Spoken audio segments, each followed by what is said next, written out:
Okay, as a forester buying standing timber, one of the most important parts of buying the piece timber is understanding the objectives of the landowner.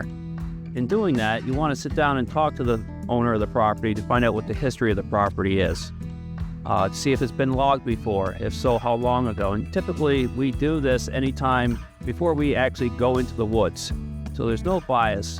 Understanding the landowner's objectives is key.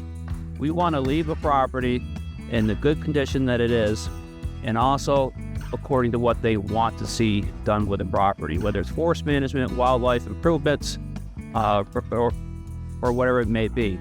We also try to understand what the uses are of the property. Do they hunt? Is it used for recreation? So in doing that, you get a general overview of what their objectives are, what their uses are. So when we go out to the woods, we can go out there and implement the forestry practice, management practice that is needed.